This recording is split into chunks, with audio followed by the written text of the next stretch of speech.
Hi, I'm Priscilla Robinson, and I'm a Clackamas Master Gardener and have loved growing and eating tomatoes for as long as I can remember.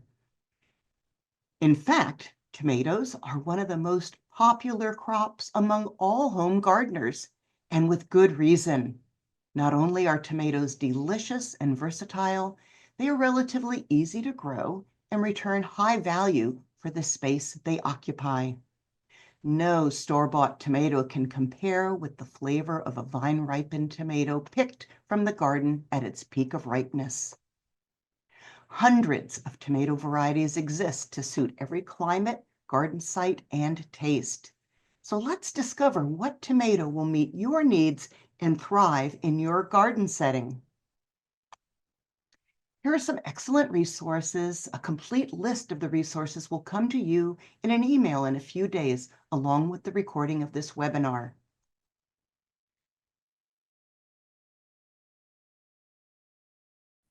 This research is including our own OSU and will take you from purchasing a plant until your harvest of the tomatoes. And I want to thank my co-host, Amelia Wilbur, a fellow master gardener and experienced educator. I have condensed the key elements from her growing tomatoes 1, 2, and 3. This will provide an overview of the best practices and tips that a home gardener needs. This collaboration will offer up some sound practical help. Listed are the resources. So the taste of homegrown, vine-ripened fruits makes the tomato America's favorite garden vegetable. And as you can see from this photo, I was in my happy place in my garden and with my granddaughter, Eliana. She had just pulled off a ripe tomato and popped it into her mouth. Juice spurted all over. Look at her face. Look at her t-shirt. That was a great day. There's a lot to look forward to. Our objectives will evaluate criteria for selecting tomato varieties, identify optimum garden locations, learn about the soil preparation, learn about the tomato plant starts in your garden and when to plant them. What are the best ways to support and train tomato plants? How to manage your plant for better health and better fruit, how to prune, water, and fertilize tomato plants, and awareness of tomato diseases and disorders. There are going to be a lot of tips coming up. So first off is selecting the tomato variety, and tomatoes are classified with their genetics, their growth pattern, and their shape. So think about it. How are you going to use your tomatoes? Are you looking for large fruit for slicing, medium-sized fruits to slice or chop into salads and salsas? How about tiny sweet fruits for lunch boxes? How about tomatoes for canning, juicing, and drying? And maybe you want some resistance to diseases, stresses, and disorders, especially if this has been a problem for you in the past. So many gardeners continue growing old-fashioned heirloom varieties that have been favorites because of their exceptional flavor or unusual appearance. Heirloom varieties are open-pollinated, handed down for generations. Seeds will produce the same plant as the parent tomato. Hybrids are cross-pollinated. Some have much better disease resistance. Some have higher yields. However, remember the seed production is not true to the original plant. Some of these hybrids may sacrifice flavor for better shelf life. Growth pattern. How much space you have to grow your tomatoes will be a determining factor for which growth pattern you choose. On the left are indeterminate tomato plants, and these are at grow an extra row. These indeterminate plants tower over my head by late July.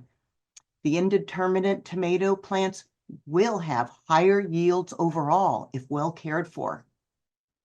Also, look at this diagram. These tomatoes grow up, up, up. And throughout the growing season, you will see flowers, you'll see developing plants, and ripening tomatoes.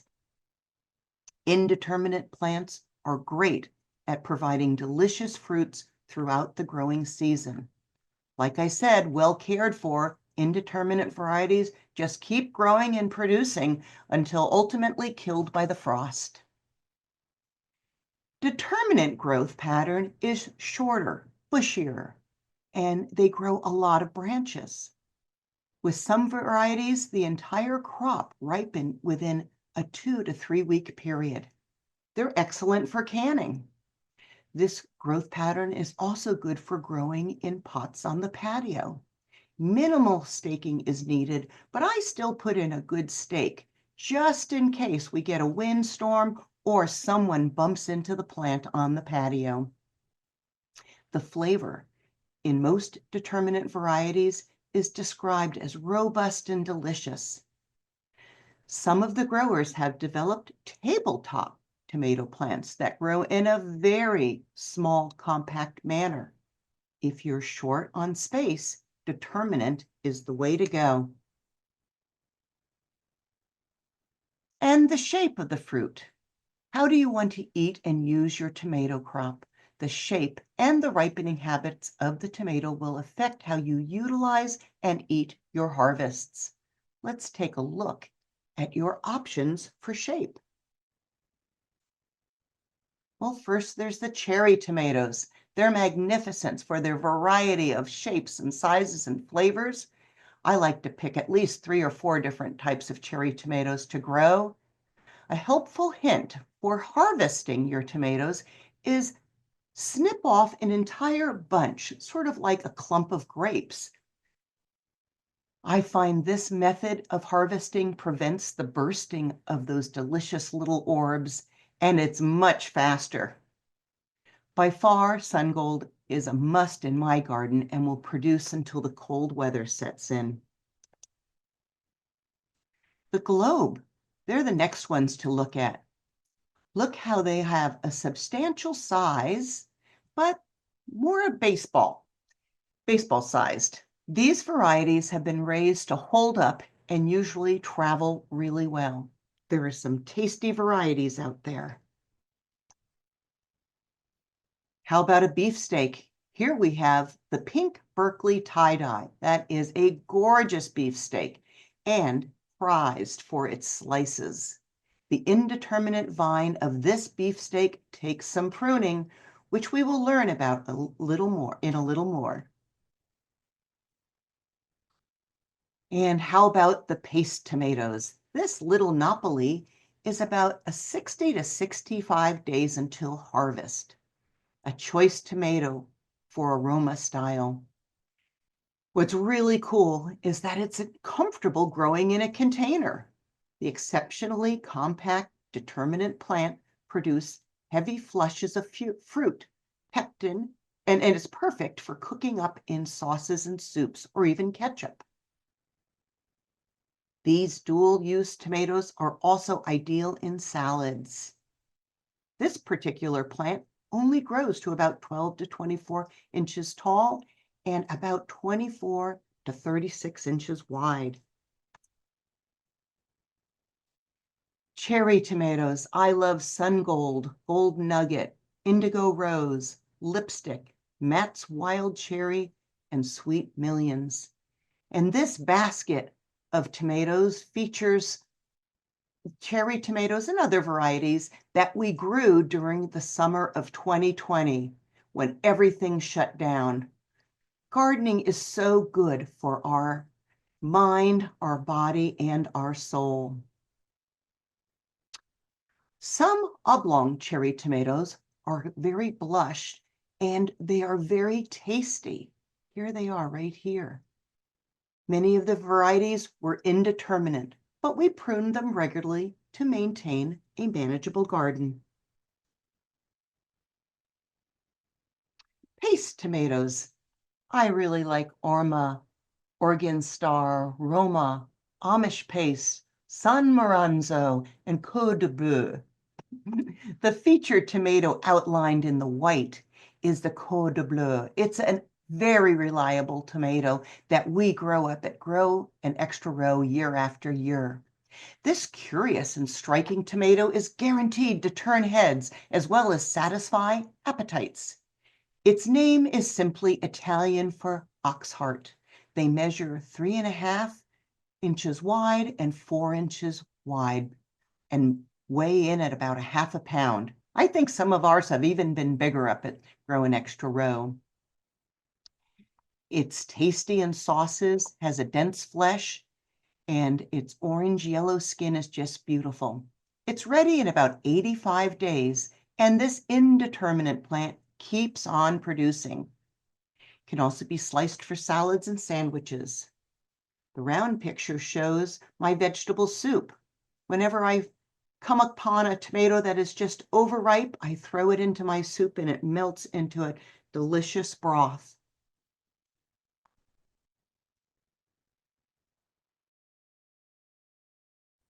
Many varieties of the globe and slicers are ready in 70 to 75 days. Remember, the days until harvest starts counting when you put the tomato in the ground. I like the Oregon Spring, Santiam, Siletz, Legend, Carmelo, Celebrity, and Genuine. The luscious ruby red slicer outlined in the white is a result of a cross of the Brandywine and Costoluto Genovese. This fusion produces beautiful, slightly squat, globe-shaped tomatoes with the most delectable flavor. They are indeterminate plants. Beef steak. The round picture shows fresh tomato soup underway. The abundant or overripe tomatoes break down with some garlic and basil. Don't throw those overripe tomatoes away. These beef steak tomatoes are plenty big enough for breakfast, lunch, and dinner. Some of the favorites are Big Zack, Black Krim, Mortgage Lifter, Brandywines, and the Cherokee Purple. The fruits easily reach 3 to 5 inches across with brilliant colors and meaty flavors. Indeterminate plants have an open, rambling habit, so have a sturdy staking method in place. Sturdy is the key term for the cage. You don't want to lose your plant at the peak of production. How many of you have had a summer storm or just gravity pull a plant over, beautifully laden with ripening fruit? We'll talk more about preventing disasters. Please remember that the beefsteak plants are going to demand space and as much sun as possible. And here's a little advice when shopping for a tomato transplant or start. Look for dark green leaves and stems.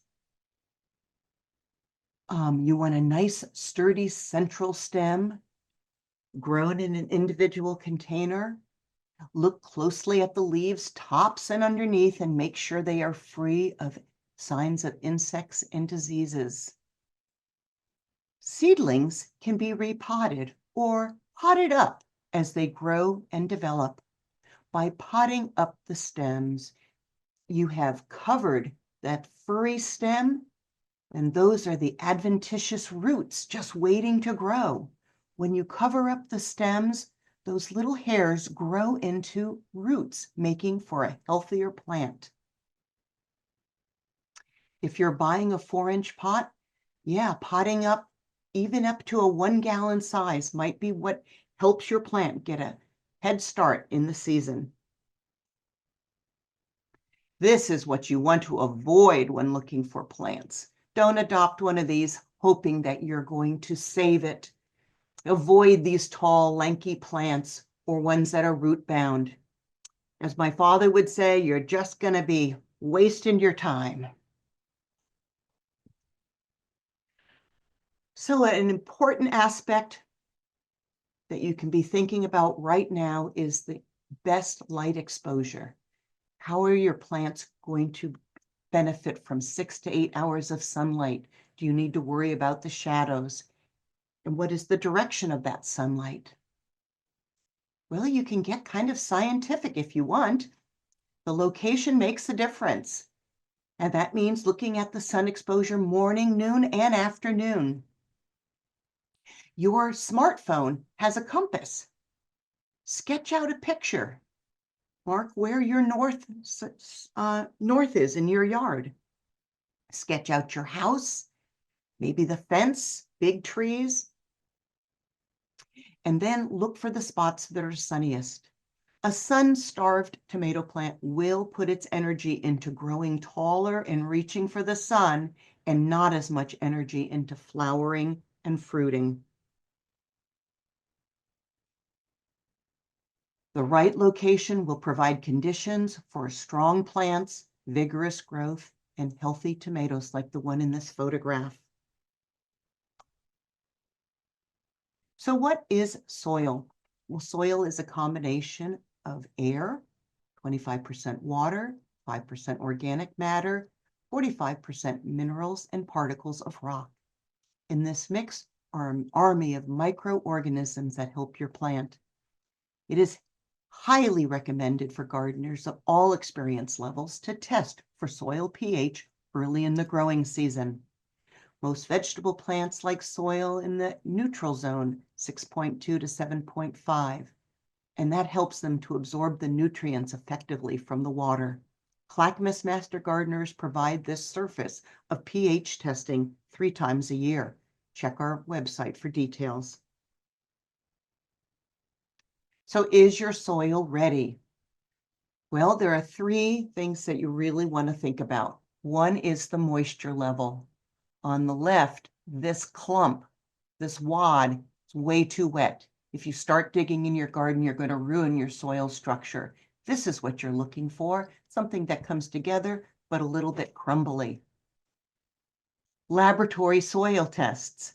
If you're new to your garden, maybe you've purchased a new house, you might want to know what the contents of that soil is so you can go to local laboratories and they will evaluate it and give you some recommendations for the amendments to help you take the guesswork out of soil prep. The last thing is your soil temperature. Tomatoes are a little finicky.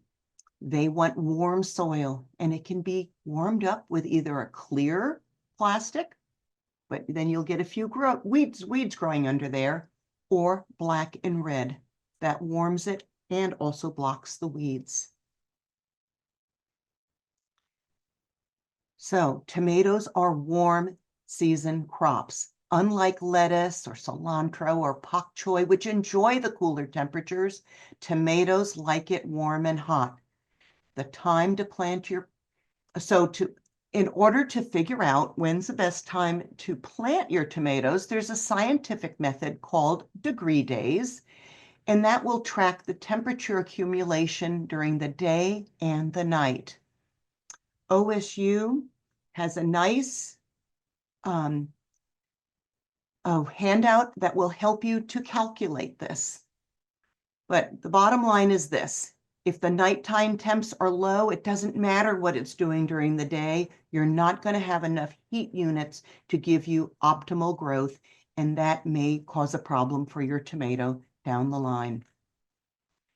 Charts like this one are also well researched and can help with when to plant. Notice tomatoes is way down here.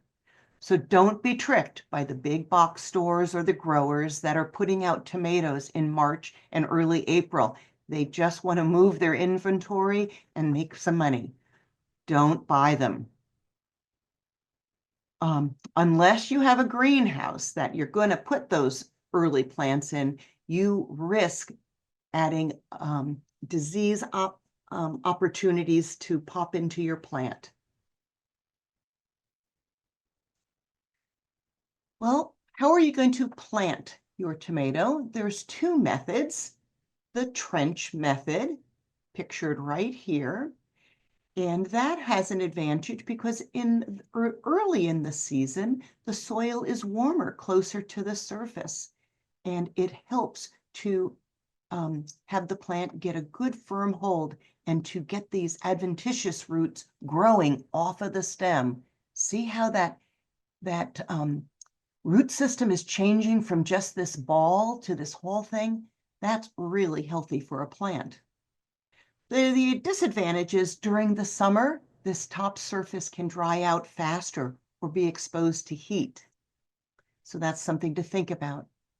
The vertical method, which is featured here, for the early in the season, the soil may not be as deep as you dig down.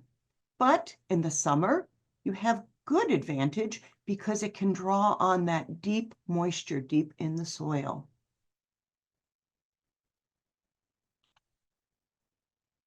And this is what it looks like in a picture when you're doing the trench method. You'll notice that a trench about 6 to 8 inches deep has been dug. And yes, this peat pot's going to come off before it gets planted, finalized. But you just cover that up and lay the plant on the side, lay it on the side and cover it up. That's the trench method. The vertical method, you dig a hole at least 10 to 12 inches deep, and you remove a lot of the leaves so that you are exposing more of the stem to put in the hole. At Grow an Extra Row, we actually use a post digger so that we get a hole big and deep because we're putting in 1-gallon pot starts. So we want it to go way down deep. Our holes are at least 18 to 20 inches deep. And so here's your checklist. Is your garden soil prepped and ready? How about the day temps? Are they in the 60s and 70s? How about the night temps? Are they always above 50? And is your shovel nice and sharp? But wait, you still need to harden off your plant.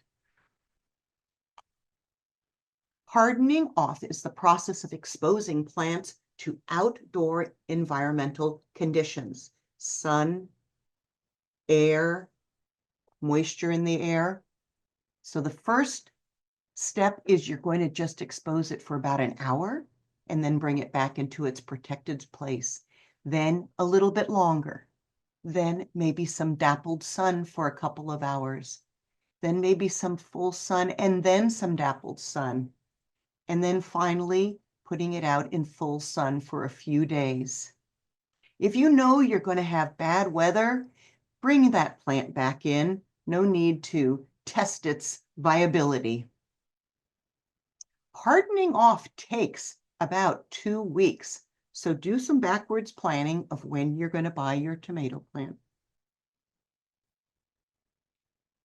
And planting your tomato out in the garden is not always very early is not good. Remember the degree days. Think about, are you going to do vertical or trench growing? And then you'll want to space your tomatoes so they have sufficient growing space, at least 2 to 3 feet apart, and then the rows 4 to 5 feet apart. So if you're in a raised bed, think about your quadrants. You'll want to dig a nice hole and add some amendments to that hole and then work it into the soil. So a half a cup of dolomite lime and a half a cup of a fertilizer, 1-2-1 fertilizer. And you'll also want to add some water into that hole. Hydrating your start is what you need to do also. What do I mean by that? Well, what I have is a bucket of water. Sometimes I'll put some water-soluble fertilizer, a very, very light 1/4%. And then I place the plant in the bucket and I watch the bubbles rise. And when the bubbles stop coming out of the soil of that start, then I know it's fully settled. And I place the plant aside for a minute or two. Then I place that tomato in the hole, cover it up with dirt, and then I am going to stake and support the tomato plant right there, right then, as soon as it goes in the ground. Speaking of staking, plan ahead. Make sure you have your stakes and supports. There's lots of different options, as you can see, pictured here.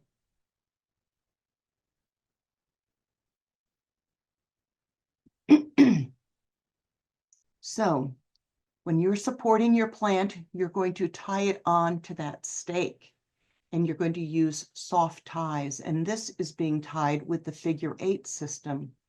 This makes for a nice, secure fixture. And also, this little part right here acts sort of like a shock absorber. If the plant is to wiggle, it's not knocking straight into that wood. Look at all these beautiful ways that you can support your plant so that your garden is gorgeous. Here's the ladder method. I think this trellis method looks beautiful. A nice secure frame with lines going up and the plant secured to it. How about this rod method? I see a lot of people with raised beds using this rod. It doesn't take up quite as much space, but it's very sturdy. And you let the plant do its vining method and let it twist around that rod. How about this espalier method? Beautiful. Look how deep the stakes are going into the ground, and then lines and cords to secure the plant. And I've never done the tripod method, but that looks really pleasing, and it's allowing a lot of air circulation in between those 3 plants. That's good for tomatoes. The cages must be large and sturdy, and that will help the plant to grow and stay off the ground. Remember, plants are vines and will stretch over the soil if not supported upright. That leaves the plant vulnerable to disease and pests. Notice that the tomatoes on the right are being grown in really large grow bags. This is what you need for these indeterminate varieties. So just a little review. Remember to place your plants in and get them support. If you try and do it later, it's going to cause a disease, or it's going to cause damage to the roots. And look at this here. Look how little that tomato plant looks like. It kind of reminds me of a toddler scuffling along in a parent's shoes, way oversized, doesn't look right at all. But give that tomato plant a few weeks, give it some loving care, and it's going to be growing right into that big, sturdy cage. Remember, you need to plan to fertilize. Tomatoes are one of the heavy feeder vegetables, and OSU recommends a 1-to-1 ratio. Nitrogen is going to give good foliage, phosphorus, fruits and flowers, and potassium for good root development.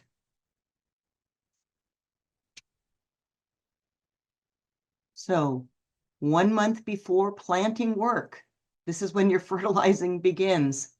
Add some compost into your garden. When you see the fruit has set and pollination is completed, please continue to fertilize with high phosphorus. You can side dress or you can use a liquid fertilizer. And then repeat this monthly with low nitrogen fertilize and do a side dress application as shown here. If you're not familiar with a side dress, what you do is you just pull back any mulch that you might have around the plant, sprinkle the fertilizer, gently rough it into the soil, maybe with your fingertips or a small trowel, water that plant, water over the fertilizer, and then replace the mulch. That's how you side dress.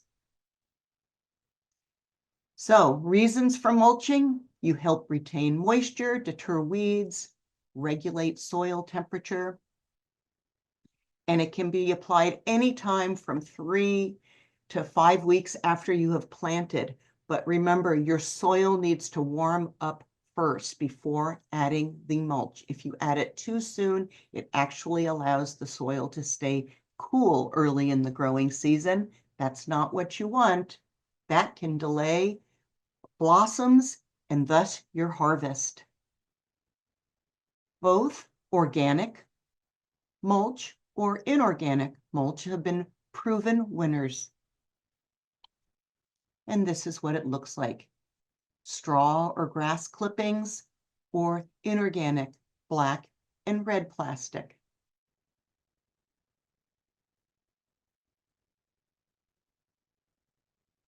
So is your garden on the balcony or the patio? Well, make sure that you have large 4 to 5 gallon pots and that your pot has good drainage, that you give it consistent watering and 6 to 8 hours of direct sunshine. Your plant is going to look for you for all its needs, unlike a plant that is in a vegetable garden that has a lot of soil around it. So if it, just take care of it, fertilize regularly, and take care of any problems you see arising. Balcony and patio friendly tomatoes are important to consider if you're gardening in a small space or in containers. The growers have developed plants that are super compact and some of them are determinate, so they only grow a certain size. And these plants are shown here with the red robin, sunrise sauce, and this beaver lodge. What's interesting about this beaver lodge globe slicer is that it grows in an extremely compact manner, but it likes to creep. And that method makes it perfect for a hanging basket or a patio container. Maybe your growing space on your patio is a hanging basket of tomatoes. Drought stress. Potted plants are especially vulnerable to drought stress. This plant was put into an undersized pot and it is showing lots of stress. It has these leaves that are drying up and there are not many flowers and there certainly aren't many fruits developing. If this is a problem, you can repot it and put it into a bigger container and then give it some fertilizer.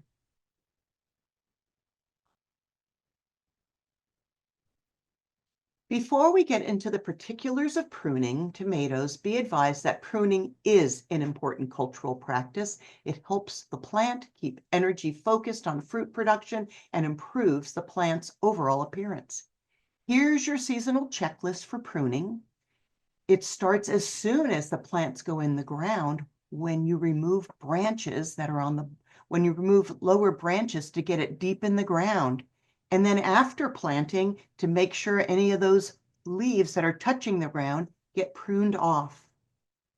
Please put your pruning dates on your calendar or your gardening journal because you will forget.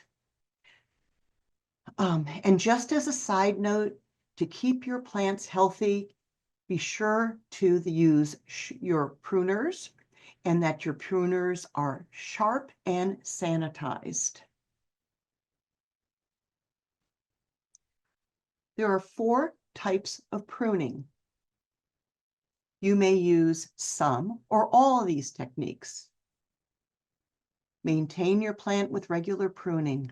Check for new growth, suckers, any broken diseased stems, branches, or leaves. Control the growth. Allow air and light to get in there.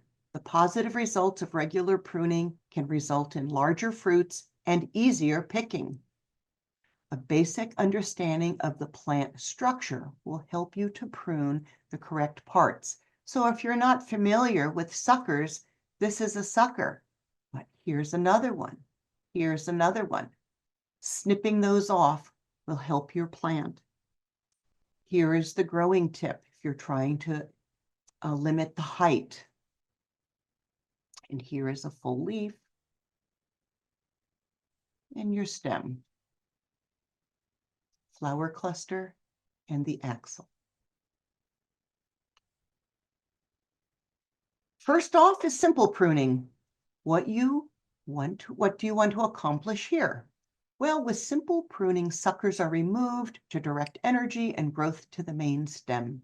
The second simple pruning is just to remove these lower branches beneath the first set of flowers. This helps to reduce chances of contamination. When it rains, soil can bounce up and hit those leaves. So that's why you're going to want to get those lower branches off.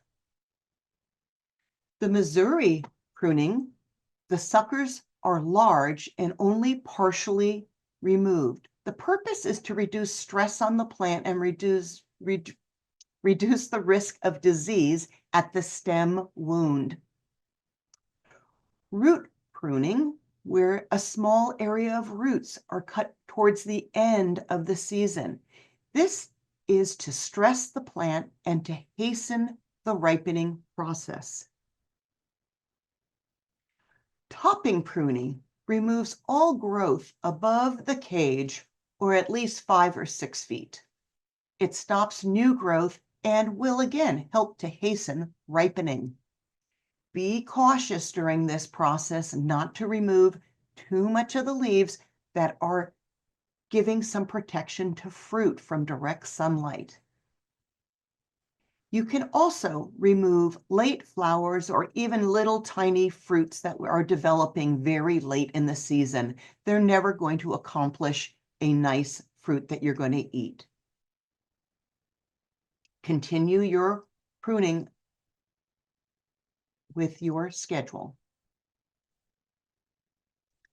And here it is, the tomato flower. It is a self-pollinating flower with both male and female parts. If you want tomatoes, then this is a key developmental stage of your plant. You may have some problems. One is blossom drop. The other is just few or no flowers. Well, blossom drop can be caused by a number of different items or problems. So be sure to just make good observations of the environmental conditions that are happening. Is it too cold? Is it too hot? Has there been some excessive wind? What about plant nutrition? Or is there just too much nitrogen? Is it moisture stressed? See, by keeping track of those environmental conditions, you can narrow down the causes of the blossom drop. No flowers can also be caused by too much nitrogen. Remember, nitrogen fuels foliage. Another common cause of too few flowers and just a big leggy plant is not enough sun. If it's in a container, maybe you can move it somewhere to get some better sun. So to manage your plant health, you need to think about the disease triangles. So you have a host plant, that's the tomato. You have environmental conditions, and then you have pathogens that may be living or existing in your garden. To help your plant along, we need to break this triangle to stop the disease. So one way is your host plant. Look at the purple circle on this seed label. It shows us that this plant is resistant to some of the common diseases. And then for the environment, we want to make sure that we are doing crop rotations and that we are keeping our area free of disease. And then pathogens goes along also with crop rotation and keeping the pathogen from reoccurring and getting a hold on your garden. Interrupting the disease triangle is going to give you a better chance of growing good tomatoes. So those environmental solutions, that's something that you really have control over. Make sure that you're keeping your garden clear and removing rotting fruit. And then be sure to rotate your plants each season. So what does that mean?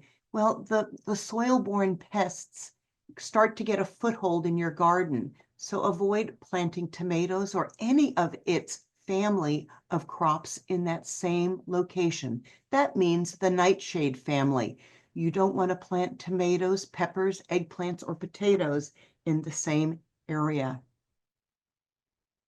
And then you want your soil to be nice and compost rich, well drained, and maintain adequate moisture, not soggy. And also soil testing will help you with your environmental solutions. So some common fruit disorders and diseases. Cracking and splitting are caused by uneven moisture levels. Sun scald. Avoid excessive pruning over the fruit later in the season. Blossom end rot is caused by a calcium deficiency or a lack of water or inconsistent watering. And let's see, then we've got the cat face. Cat face damage of fruit is caused by abnormal flower development, possibly due to chilly temperatures or perhaps some herbicide exposure. And here is late blight, and it's caused by airborne fungus that thrives on moist surfaces. Please remove any infected fruit right away. And then the green shoulders can be caused by high temperatures. Avoid removing the leaves above the fruit and help shade the developing fruit from the sun. So is this a tomato disorder? No, it's just a blossom scar, which can occur on some heirloom varieties. So common leaf disorders and diseases. Holes in the foliage can be caused by aphids or insects or pests. Or you've got spots, it can be caused by a bacterial disease. Curled leaves caused by low hydration, wind exposure, or excessive heat. But then when you get this real freakish, inconsistent leaf curling, that is often exposure to herbicides. Might not be you, but it might have been a neighbor and it blew over into your yard. Tomato leaves turning yellow, is this a disorder? No, not really. You see how we're really later into the season and tomatoes are developing nicely? This is part of the natural cycle, and you can just trim these off as needed. Here are some simple hot weather solutions. Mulch around the base of your plant, water deeply. And by the way, when you apply mulch, it's a good idea to check underneath that mulch every once in a while. Is it getting down to the soil and deep into the roots? Use your fingers to really go down a knuckle or two on your index finger.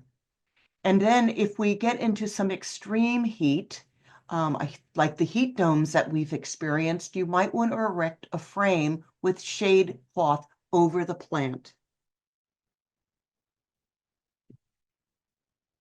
So mulch, harvesting your tomatoes need warmth, not light to ripen. Optimal for ripening is 68 to 77 degrees. And if you have a little cooler or warmer temps, it might slow that down. And again, remember, use your pruners or a nice clean pair of scissors to snip off the tomato. Don't pull it off or you might damage the stem in that process or dislodge other plants that still need to ripen. And so here's a quick little review, a checklist for the planting of tomatoes in the garden. You want to make sure your soil's ready. You've got fertilizer, you've got your stakes, you've got your cages. Remember, sturdy is the word. That you've got your tools, gloves, shovels, kneeling pads, that your plant has been hardened off. And then you're going to plant your tomato in the garden with care, and you're going to install that support system right there and then. And then your seasonal checklist. Water is applied on a regular basis. You respond to weather conditions. That mulch is applied to your garden a few weeks after planting as that soil warms up. That your soil moisture is monitored. Schedule and fertilize consistently. Prune and train your plants. And make sure that that pruning is focusing energy into fruit production. Carefully monitor plants for disease or pests. Engage in strategies to expedite the ripening of the fruit. There's nothing sadder than a bunch of green tomatoes on a plant. So there are things that you can to expedite that's ripening. And then at the end, make sure you clear your garden of dead plant material and debris to help with that disease triangle. Let's stop it there. So if you're growing tomatoes and you're having problems, get advice. You can send photos and questions to the master gardeners and save the date. Spring Garden Fair is coming, and there's lots of great things to do there, including meeting us in person. We will have our 10-minute university instructors teaching at the Spring Garden Fair. Free pH soil testing. Bring in as many as 4 samples. And now it looks like we have some time for questions. So let's welcome Amelia Wilbur. And thank you again, Amelia, for all the good tips in this condensed version of Tomato Tips. You did a great job condensing 3 hours into one and covered it nicely. So we had a lot of questions, and they showed an interesting, I say, range of people who are beginning and people who are very expert and had some technical good questions. We do have about 10 minutes, so I thought I'd just go through a couple that seem to be we would either see repeated or maybe would be questions that others might ask. And the one of them was, when do we start? If we want to start from seed. If you're going to buy your seeds, and that's a wonderful way to do it because you save a lot of money, and you can get varieties that you're not going to find in a nursery, especially if you buy the seeds from catalogs. But anyway, it kind of depends on your setup, how you're going to start from seed. Generally 6 to 8 weeks before you can put them in the garden. So if you figure you're going to plant them the end of May or early June, you could start them end of March or 1st of April. I used to start mine earlier on in March, and then I started getting heat mats and grow lights, and pretty soon my plants were way too big, too early. So it depends your setup. I'm going to start mine the 1st of April now. So there's still time if you want to start from seed, and there is a webinar on helping you do that.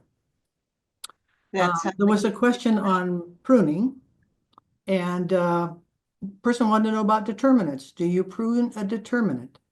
Well, because it's a determinant doesn't necessarily mean that it's going to grow nicely in the space that you have. So you can do some pruning of determinants, but it's going to be a lot less than an indeterminate tomato plant. What do you think?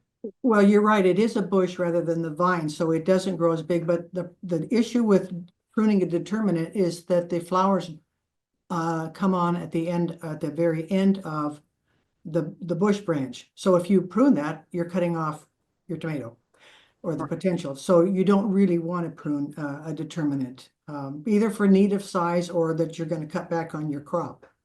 Yeah. So, and they do all come on at the same time, roughly within a couple of weeks. So that's a nice advantage of the determinant. Sure. Let's talk a little bit about watering. There was some questions about watering, and there was, diseases mentioned. Watering, so important. And how's the best way to water a tomato plant? Do you want to put your sprinklers out, or what do you do? Well, first off, a sprinkler, an oscillating sprinkler like that is a no-no, because you really want to protect the leaves from that moisture. You always want to have any type of watering, whether it be irrigation or even with a watering can or a hose and a wand. You're going to water right down at the base of the tomato plant. Yeah. You want to give a nice thorough soaking of the tomato plant, not just like a little here, a little there. You want to give a nice heavy duty soaking so it can really go down and get into the roots of the tomato and saturate the soil. And then depending on your weather, it might be an everyday occurrence during super hot weather, but otherwise, you just need to monitor the moisture in the soil. What do you think? Yeah, mine, because I mulch around them, I only water about 3 gallons per plant once a week. Wow. Once a week, but it's 3 gallons and that goes deep. And that'll drive the water down to the roots, which is where it's needed. So you're right in, especially the people who are growing them in raised beds, or there was someone who had a whiskey barrel they were going to grow, and those are going to dry out faster. So you will have to water and fertilize more often than if it's in the ground. Um, Mhm. you can And tell some, sometimes the plant will be kind of looking floppy, at the end of the day, and you say, oh, I'm not watering enough. But if you look at it in the morning and it's revived, you're okay. It's just kind of the end of the day. If it doesn't revive and look perky again in the morning, then you might want to look and say, how's the water in here? So you'll have to, what I do is I usually put my finger down into the soil, and then I can tell that if it's 2 inches or so dry, then I say it's time to water. But if it's moist, clear to that depth, then you don't need to water. And the yeah, interesting thing is, yellow leaves could denote the fact that the plant is not getting enough water, or it could be getting too much water. If you put too correct. much water in, or the soil's too compacted, and the leaves can't, or the roots can't pull up the water, it could look just like it's not getting enough water, even though it's sitting in too much water. You end up with root Right. rot too sometimes. Yeah, it actually, um, the roots start to just die and it's not effective at all, especially in pots if it's not draining well. That's right. That's right. And another thing about watering, Amelia, is towards the end of the season, especially when it gets close to harvesting time, I really cut back on my watering because one, it hurries up the ripening of the fruit. And boy, the flavor is so much better if I haven't been diluting it with a lot of water. So Excellent. that Yeah. goes along with the watering. And I that's sometimes hard for for beginning gardeners to say, but oh, it needs some water. No, the plant at that point, I cut off the water first week of August. And you're right, it stresses the plant to not have the water, so it will hurry up and ripen faster, and you're not diluting the flavor. So good point. There was another question which I did not get to. Someone said, let's talk about hardening off again. You mentioned that they wanted to know if you get it from a nursery, has it already been hardened off? And the answer is no, no. don't make that assumption. Tell us a little bit more about how you do your hardening off. Well, I do my backwards planning, and that is if I'm hoping to get my tomatoes in by the towards the end of May, beginning of June, then I don't have a lot of space at my house. I live in a condominium and I garden in a community bed. So I have to backwards plan about 2 weeks before the I want to plant it, and I bring that plant home, and the first day I really just have it in my garage. It's totally protected. It doesn't have any sunlight at all. And then the next day I'll take it out for a couple of hours and put it in a protected area, and that might be against a wall in my walkway, and it protects it from too much sun and wind. And then it goes back in the garage overnight. And then the next day it comes out and it peeks itself out for a little bit longer, then back in the garage. And I go through this until eventually it gets a little bit of sunlight and then a lot of shade, and then a little bit more sunlight and then shade. And then sometimes in this process, my plant is growing. And so then we have to pot it up, which maybe you'll talk about in a minute when we finish this.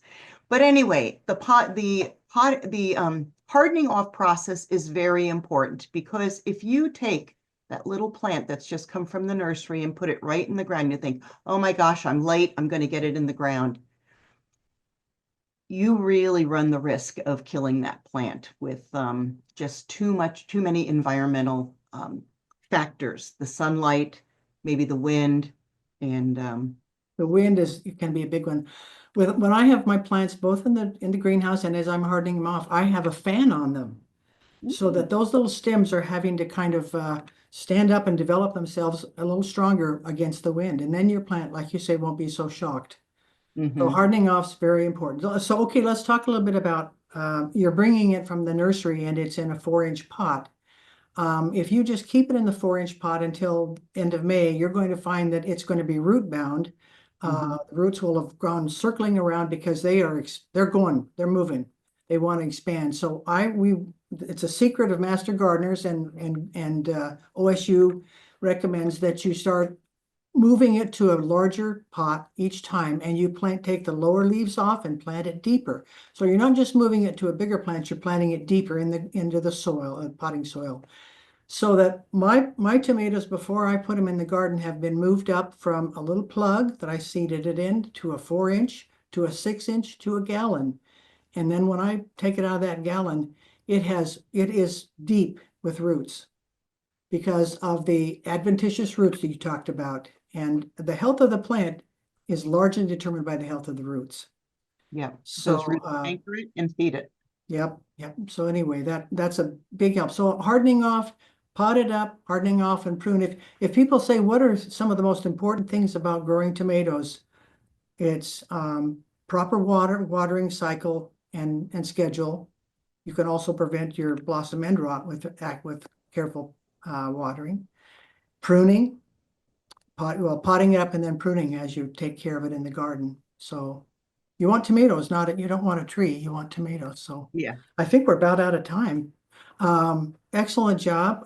We wish everybody have a great time. Tomatoes are the most fun plant to grow. And even though they can have some problems, generally they're fixable. You know, watch how your plant's coming along each day and you'll have some great tomatoes. So thank you, Priscilla. Yeah, and even if our experienced gardeners, a lot of this was a repeat, it's always a good reminder of what you need to have at different stages, and that when you're finally ready to plant your tomatoes, you've got it all ready. Because in my early stages, I would forget one thing, and then I'd have to come all the way back. So hopefully it's just a reminder of what you need to start getting together so that you're ready for Tomato Day. All right. Thanks. Bye.